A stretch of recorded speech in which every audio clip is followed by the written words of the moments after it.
Ano ba, Franz? Pakawalan mo ako. Hayop ka pag ako nakawala rito, lagot ka sa akin. Tatagta rin kita ng pinong-pino. Hiyaw niya sa binata nakatingin sa halos subad niyang katawan. Ternong itim na bra at panty ang suot niya ngayon and she can see loss in his eyes as of this moment. Langya talaga at naisan siya ng unggoy na si Franz. Let's see kung may lakas ka pang gawin yan. Inablot nito na malakas ang bra niya. Hindi man lang nito tinanggal ang strap niya. Lumantad agad sa binatang kanyang malusog na dibdib. Biglang sinubsob ng binatang sarili at parang batang paslit. She can really feel his warm and moist mouth at the same time licking the tip of her breast. Franz, hayop ka, nakikiliti ako. Ano ba? Sigaw niya pero tila bingi ang binata sa oras na yon dahil di siya nito pinapansin. Walang effect kay Franz ang sigaw at reklamo niya. Patuloy pa rin to sa ginagawa nito. It seems that he is scared away and is really determined to taste her. After fisting on his breast, walang pakundangan itong ibinukaka ang magkabilang hita niya pagkatapos itong tanggalin ang panty niya. Ang harsh mo ah. Anong kala mo sa akin, litsong manok? Aba, gago to ah. Shete. Di nga maiwasang di mapaungol sa ginagawa ng binata. Doon naman ito sinubsob ang mukha. She cannot barely move dahil malatroso nitong katawan na nakaharang sa gitna niya. Parang kinukuryente ang buong katawan niya sa ginagawa ng binata. Feeling niya mangingisay na siya dahil nakikiliti talaga siya. Di na tuloy siya nakapagmura sa binata dahil napuntang atensyon niya sa mapaglarong dila nito na walang patawad sa kanya. Di nagtagal ay nagtanggal na rin to ng saplot sa harapan niya. She bit her lips at she glanced at his body. Talagang nakakaduling ang kahabaan at katabaan ng alaga ni Franz. Nung una silang nagtalik, hindi pa niya masyadong tinitigan ito, pero ngayon nasa harapan niya nito 100%. Legit nga talaga at confirm, talagang napakalaki nga ng alaga ni Franz. Love the view? Nakangising tanong ng binata habang hinahawakan niyon. Yan pa rin ba yung dating pinasok mo? Parang basang sisiw siya na makita na naman ang alaga nito. Nakalimutan na sana niya, ngunit nang makitang muli, parang naalala niya na naman ang traumatic experience sa binata. Halos hindi nito maipasok agad. Nai-imagine niya kahit na punong-puno na siya, 1/4 pa lamang daw yun? Nakalimutan mo na ba ito? Kaya ba gusto mong matali kay Uncle ha? Then, I think I have to make you remember. You cannot just forget this, Samara. Malamang saad ng binata. And Franz made her remember. Kasalanan ng pagtali kapag wala pang basbas pero hindi niya rin mapigilan ang sarili. Sa totoo lang, kaya din naman niyang makalaya sa poses ni Franz. Assassins can really do play dirty text. Pwedeng-pwede siyang makawala pag ginusto niya, but she chose to stay and make love with this guy. Sa kaibuturan ng apdo at atay at balon-balunan niya, kinikilig talaga siya. Siyempre, drama niya lang yung kaartihan kanina. Gustong-gusto rin naman talaga niya ang ginagawa sa kanya ni Franz. Baka sabihin nito, hinihintay lang talaga niya ang pagkakataong to. Kahit ngang totoo, kailangan niya maging pakipot paminsan-minsan, lalo na't sa katulad pa ni Franz Jeller. Mas binilisan pa nila ang ginagawa. Ang foam kanina pang ginagalaw at gusto nang mahulog sa sahig. Anong klase ba namang lalaki to pagdating sa kama? Pati kutson at bedsheet halos laglag na sa sahig. Pagkatapos na mainit nilang engkwentro, sumubsob agad to sa ibabaw niya. Ang mukha nito ngayon nasa kanyang leeg ngayon. Baka naman may plano ka ng palayain ako, mister. Malayo pang penitensya pero parang parusa na to. Di ko na maramdaman yung ugat ng braso ko eh. Baka naman no? Wika niya. Totoong di niya alam kung may dugo pa bang dumadaloy sa braso niya. Di nga niya maramdaman na may braso at kamay pa siya sa sobrang halay. Isa pa. Anito at muling ipinasok sa pagkababae niyang alaga nito. Naging wild itong muli. At nang magsawa ay hinalikan siyang muli ng binata. Wala siyang magawa kundi tumugon sa halik nito. E paano naman siya tatanggi? Napakasarap ni Franz. Yung tipong di nakakasawa. They moaned several times. Na makita nitong paggalaw ng kanyang kamay, pinakawalan na siya ng binata. Tinanggal ang posa sa kanyang magkabilang kamay. Am I still alive? Tanong niya sa binata nang sabay silang makaraos at tumalis na to sa kanyang ibabaw. Masakit ba? I'm sorry, Sam. Mahinahan itong sambit. Masakit? O hindi naman. Tutubuan lang siguro ko ng kulani sa kilikili ko. Wala namang sakit eh. As in, wala talaga. Di ko lang maramdaman yung kalahati ng katawan ko kaya no probs. Buhay pa ako, lol. Mahaba niyang sambit sa binata. Pero bago pa to makasagot, nakarinig sila ng magkakasunod na katok sa pinto. Si Belen, Sam please magtago ka? Utos ito sa kanya. Ha? Ayoko nga. Nilaladala mo ko dito tas itatago mo ko? Manigas ka. Please Samara, magtago ka. Bakit nga? Andyan si Uncle Ox at sina Iris. Anito. Mabilis siyang kumilos at nagtago nga sa malaking aparador. Bayaran mo ko, Franz ha? Lintik ka. 1 taon mo kong pakakainin. Oo na. Sambit nito mula sa labas ng aparador. Hey, Franz! Nakita mo ba si Sam? Tanong ni Belen sa kanya. Sa likod nito ay sina Uncle Ox at sina Iris at Marvin. Hindi eh. Wala ba siya sa kwarto niya? Wala eh. Magkasama raw kayo kanina, sabi ni Iris. Ani Ox na may bahid ng pag-aalala sa mukha. Yeah, pero kanina pa yon, sagot niya. Pasok muna kami. Oh, ano nangyari dito sa kama mo? Nagtatakang tanong ni Belen. Oo nga naman pala. Ang foam ng kama niya at mga bedsheet halos mahulog na sa sahig. Nag-e-exercise ako, you know. Marami kasi akong nakain kanina. Inayos naman niya ang kama niya. Umupo si Uncle Ox at si Belen sa kama niya. Ang magkasintahan sa isang couch na sa tabi ng kama. Damn, basa. Ba't basang-basa tong kama mo? Tanong ni Uncle. Naupuan ang likidong lumabas sa kanila ni Samara kanina. Ano kasi yan, Uncle? Sanitizer. Oo, naglagay akong sanitizer kanina. Nasobrahan kaya nahulog dyan sa bedsheet. Palusot niya. Inamoy ni Ox ang kamay nitong nabasa. Palitan mo ng sanitizer mo at parang expired na. Sambit ni Uncle habang pinapahid ang kamay sa bedsheet niya. Natawa siya sa sinabi ni Uncle Ox. Kung alam lang nito kung ano talagang nahawakan nito. So, baka nasa beach si Samara. Tara, hanapin natin. Tumayo si Ox at naglakad patungo sa pinto. Let's go, anyaya ni Belen. Mauna na kayo, masakit pa yung tiyan ko eh, dahilan niya. Nang umalis ng 4, agad niyang nilak ang pinto. Madilim na mukha ni Samara ang nakaabang sa kanya sa loob ng aparador. Gago ka talaga. Sinampal nito ang magkabila niyang mukha. Pinusasan mo ko, umiskor ka na naman, and then itatago mo ko sa amoy at taol na aparador? Sorry na Sam, bumaba ka na tinahanap ka na nila. Sambit niya sa babae habang nakahawak sa magkabila niyang pisngi. Tandaan mo to, may utang ka sa akin ha? 1 taon mo akong pakakainin ng libre. Aniya. Yes Sam, araw-araw papakainin kita. Ano pa ba? Wow, mabait ka rin pala no? Sorry sa lahat Samara. I like you. I really do. Please, layuan mo na si Uncle. Why? Please break up with him. Hiling nito. Why? Muli niyang tanong. Because I realize in love ako sa'yo, Samara Bright. Ang akala ko baliwala ka sa akin. Ang buong akala ko hindi kita gusto dahil sa totoo lang. Nung una, turn off ako sa'yo dahil balot queen ka. Pero nagkamali pala ako. Nainis ako sa'yo dahil hanga ako sa katapangan at kawalang hiyaan mo, Samara. Hanga ko sa pagiging prangka mo dahil totoo ka.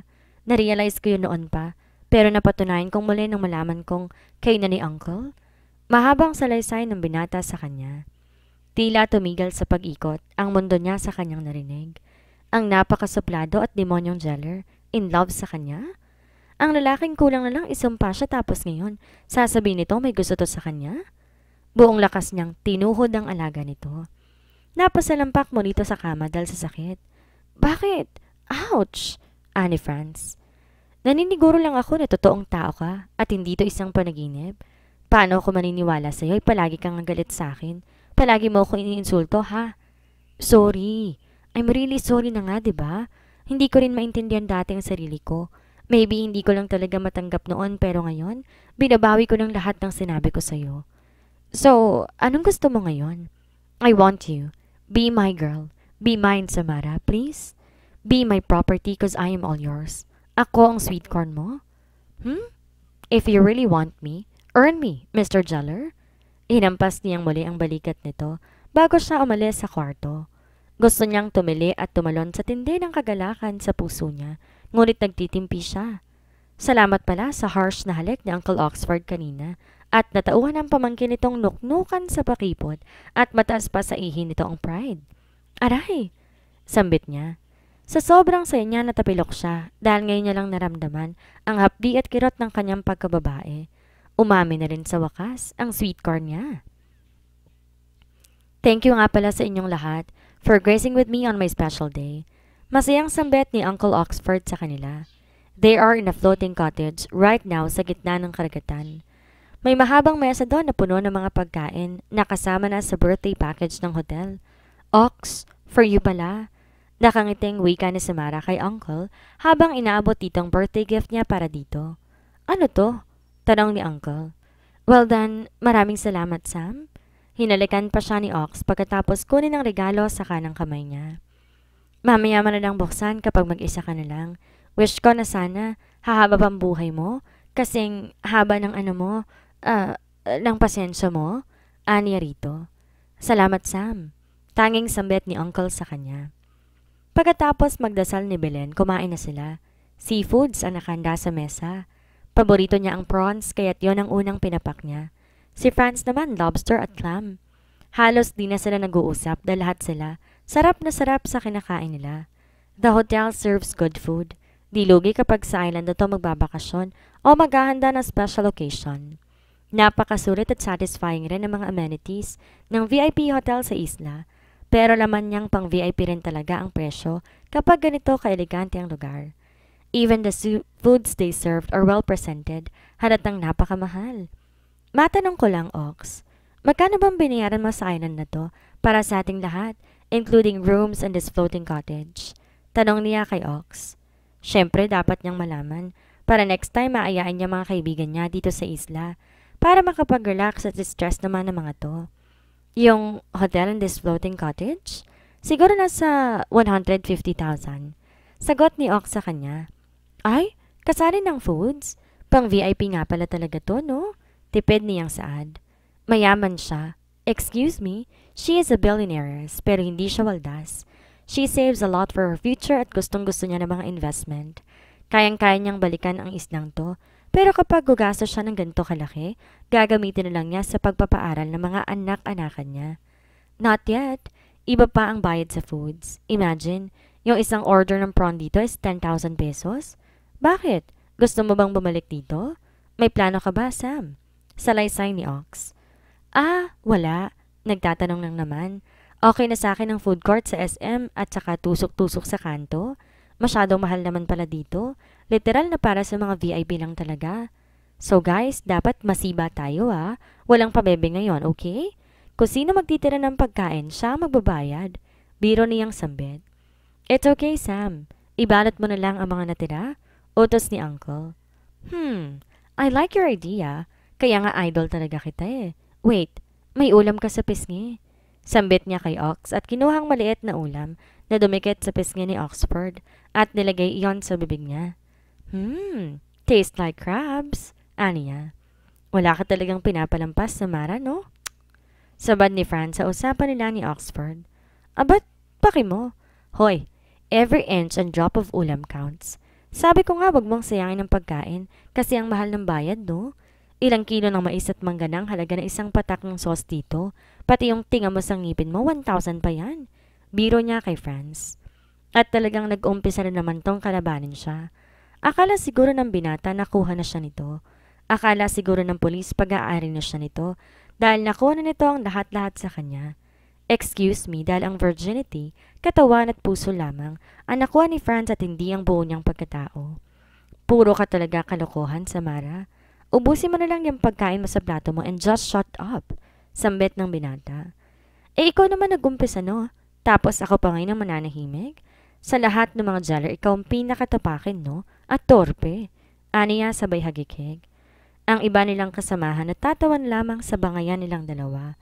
Si Uncle Ox patawa-tawa lamang din dahil sanay na to sa kanilang dalawa. Kay talagang dalawa, pinakahuli kong makikitang magkasama. You are exactly opposite. Sam is loud and Franz, you are too opposite of her. Di talaga kayo magkakasundo kahit kailan, no? Puputi ang uwak. Napapailing na sambit ni Ox at ang tangi lamang niyang nagawa, tingnan ang isa't isa. Pagkatapos kumain, naligo na sina Iris, Belen at Marvin sa gitna ng floating cottage. May butas doon at may net sa ibaba upang di sila mahulog sa malalim na bahagi ng dagat. Naka-swimsuit ang dalawang babae at nakaitim na trunks naman si Marvin. Samantalang siya ay patuloy pa rin sa pagpapapak ng mga pagkain hindi naubos. Sobrang dami pa nang naiwan. Nasasayangan siya kung maiiwan lamang ang mga yon. Si Ox naman tumayo na rin at lumusong na sa dagat. Naka-swimming trunks din si Ox at nakababad ang maumbok nitong pagkalalaki. Siguro pare-parehong size ng mga jeller o mas malaki ang kay Uncle. Tubig, please. Mahina niyang sambit nang mabilaukan siya. Sa pagiging curious niya at panaytingin sa gitna ni Uncle, narinok pala niya ng buo ang prawns na binalatan niya. Tumayo naman si Franz at madaling nag-abot ng isang basong may tubig sa kanya. Kung san-san ka kasi nakatingin, hindi ka pa ba nabubusog, Sam? Kanina ka pa kain ng kain. Ani Franz sa kanya. Umupo to sa harapan niya mismo at hinarang nito ang katawan sa mismong direksyon ni Uncle. Hoy, nagrereklamo ka ba? Anong pakialam mo kung ayaw mo pang tumigil sa pagkain? Para ano ba tong magang to, ha? Hindi ka ba para kainin to? Ano, tititigan ko na lang? Naka-ismed niyang saad. Hindi ko naman sinabing tumigil ka na. Concern lang ako na baka hindi ka matunawan. Anito. Ay, hayaan mo ko. Bitukat sikmura ko to, no? Sagot niya. At saka aminin mo, discouraged ka na agad no dahil matakaw ako? Well, talagang short lagi ang sweldo mo pag akong napangasawa mo. Nakangiti niyang sambit sa binata. I don't mind, basta busog ka lang palagi. Good. Ay, teka pala. Sa Lunes pala umpisa na kitang singilin ha. First day ng free food ko. Pagpapaalala niya sa binata. Tinapik niyang balikat ng binata para tingnan si Uncle Ox na nag-floating sa tubig. Napakagat-labi siya dahil nakasaludong alaga nito. Pati ang dalawang babaeng nandoon hindi maalis ang mata kay Uncle. Panay ang tingin mo sa puno ng jeller, nasa tapat mo naman ang bunga na mas masarap. Makahulog ang sambet ni Franz sa kanya. Ha? Ang sabi ko, panay titig mo kay Uncle, nandito naman ang pamangkin niya na mas bata at mas gwapo pa. Paulit na sambet ni Franz. Ano ka ba sa buhay ko, ha? We don't have any connections. Wala tayong relasyon, mister. Kaya't wala kang karapatang mandohan ako. Mata ko to, kaya't may karapatan akong tingnan kung anong gusto ko, okay? Vitamin C sa mata, ang ano ni Uncle, kaya't wag kang KJ. Aniya at tumayo at pangitingiti habang nakatingin sa lalaking mala-artistang kakisigan. Ang landi mo, Samara? Diyan ka na nga? Tumayo si Franz at inis na iniwan siyang mag-isa sa mesa. Nakita niya hinubad nito ang suot na t-shirt, tanging swimming trunks lamang din ang natira. Lihim siyang napangiti. Siyempre, inaalas ka lamang niya kanina si Franz. Gusto lang niyang tingnan ang reaksyon nito kanina habang pinapakita niya rito na titig siya kay Uncle Ox. Ayaw talagang patalo ng gago. Sambit niya sa sarili habang nakikitang lumusong na rin si Franz sa tubig. Madilim ang mukha nito habang nakatitig sa kanya. Alam niyang nainis na ito sa kanya. Tumayo siya at nagugas ng kamay. Pagkatapos lumapit siya sa mga kasamahan at inalis ang suot niyang oversized white shirt sa harapan ng mga ito. Suot niya ang pulang two-piece na sinira ni Uncle Ox noon. Nakanganga ang mga kalalakihan habang nakatingin sa kanya. Alam niyang nakakahanga naman talaga ang katawan niya, lalo na ang kanyang kutis. She does not expose her body too much at madalang lamang kung magpa-sexy siya. Katulad ni Cataleya, hindi sila sanay na magpakita ng legs sa madla. Hoy, relax lang kayo, ako lang naman to. Sambit niya na lumusong na rin sa tubig dagat. You really have a sexy body, Sam. Ang kinis at ang puti-puti mo. Puri ni Belen sa kanya.